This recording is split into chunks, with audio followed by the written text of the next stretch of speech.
En este vídeo vamos a explicar dos temas importantes para la salud como son las drogodependencias y la asistencia sanitaria.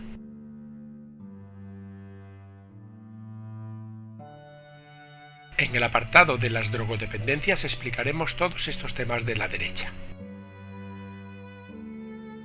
Droga es una sustancia que actúa sobre el sistema nervioso para potenciar el desarrollo físico o intelectual, alterar el estado de ánimo o experimentar nuevas sensaciones, pero cuyo consumo reiterado puede crear dependencia o puede tener efectos secundarios indeseados. Y estos efectos pueden ser la tolerancia, que es la capacidad del organismo para desarrollar resistencia a los efectos de la droga y adaptarse a ella tras un consumo prolongado, o la dependencia o adicción, que es la necesidad del organismo de consumir la droga para poder funcionar correctamente. Y dentro de la dependencia tenemos la física, cuando su carencia provoca el mono o el síndrome de abstinencia, y la psíquica, ya que al alterar el funcionamiento del cerebro, cuando no se consume provoca malestar, ansiedad e insatisfacción. Desgraciadamente, el consumo de drogas suele iniciarse en la etapa de la adolescencia o la juventud, lo cual se ha convertido en una preocupación social. Y prácticamente todas las sociedades mundiales tienen la droga como uno de los problemas más importantes para la ciudadanía de sus respectivos países. Farmacológicamente hablando, se pueden clasificar en tres tipos.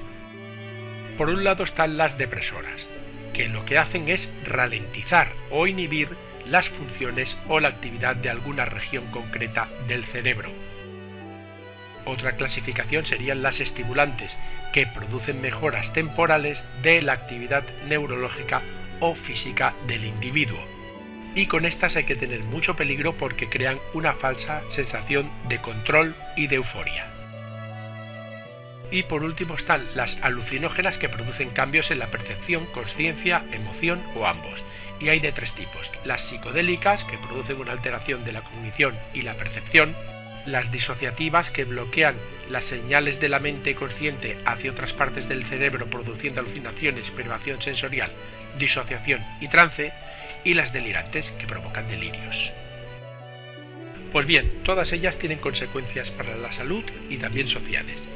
Para la salud a corto y a largo plazo.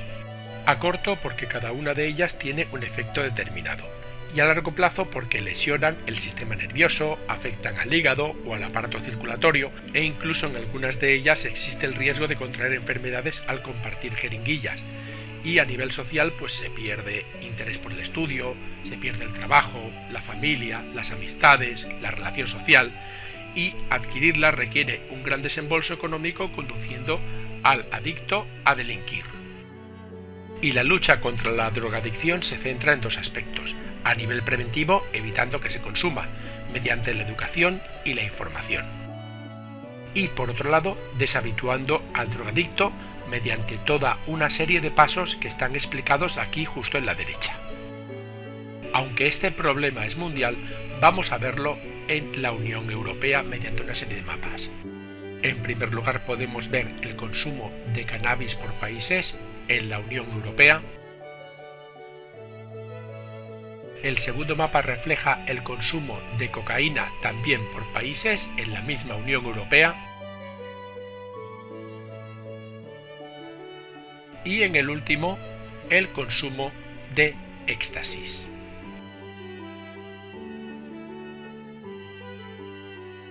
El siguiente cuadro es muy interesante porque nos muestra un listado en orden decreciente del potencial de adicción de cada una de las drogas.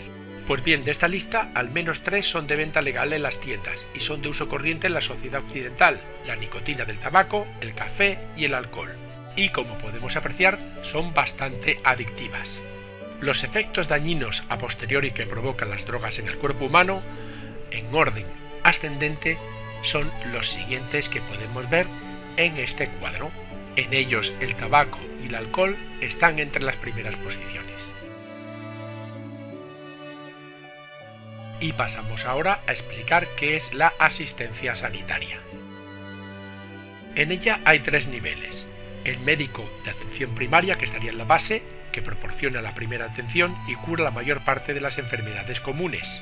Después está el médico especialista, que funciona cuando en atención primaria no se halla la solución y hay especialistas para cada organismo. Y por último, la hospitalización, que se da cuando se requieren tratamientos que no pueden darse en el domicilio de un paciente. Pues bien, todo paciente tiene unos derechos pero también unos deberes. Los principales son los siguientes: derecho a ser informado de todo lo relacionado con su enfermedad, respeto a su dignidad e intimidad, confidencialidad de su historial médico, recibir los medicamentos necesarios para su salud y dar su consentimiento a las pruebas clínicas y tratamientos a los que se le va a someter. Por otro lado, debe respetar las normas, tratar con respeto al personal sanitario y otros enfermos, cuidar las instalaciones y no malgastar recursos puestos a su disposición. Y dentro de este apartado vamos a hablar ahora de los trasplantes, en los que España es la potencia mundial por excelencia. ¿Y a qué se debe? Pues a un factor muy importante: la solidaridad existente entre los ciudadanos. En este gráfico podemos apreciar un ranking de trasplantes por países, concretamente por millón de habitantes, y vemos cómo España está a la cabeza de todos ellos. Algunos muy desarrollados como Suecia o Dinamarca están bastante por debajo de la tabla. ¿Y qué tipo de trasplantes son los más frecuentes? Pues, por una parte, órganos como el corazón, el pulmón, el hígado, el páncreas o el riñón, y por otra, tejidos como la sangre, la médula ósea, la piel o la córnea. Vamos a ver el proceso, cómo funciona. En primer lugar, hay una coordinación total entre diferentes hospitales mediante una base de datos, creándose una lista de espera justa en la que no haya ningún tipo de privilegios. Pero el órgano hay que mantenerlo a bajas temperaturas e incluso en algunos casos hay que crear un sistema artificial para alimentarlo.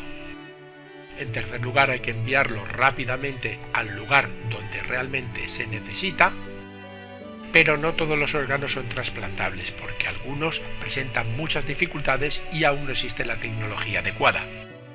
Y aunque se trasplante, puede ser rechazado por el sistema inmunitario del receptor.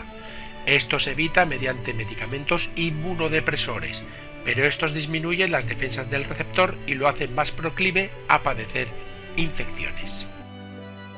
Y quizá el futuro de los trasplantes es el trasplante de células, porque recordemos, todas las células del cuerpo humano envejecen y son sustituidas por otras nuevas. Esto lo realizan las células progenitoras, es decir, las células madre. Y hay dos tipos: las embrionarias, que originan cualquier tipo de célula, y las adultas, que están presentes en determinados órganos y solo generan un tipo determinado de célula. El trasplante de estas células madres se va a convertir seguramente en la gran esperanza de la medicina regeneradora y permitirá curar enfermedades que hasta la fecha son incurables. Y esto ha sido todo. Muchas gracias por escucharme y espero que te haya servido de ayuda. Para más información entra en yucam.com.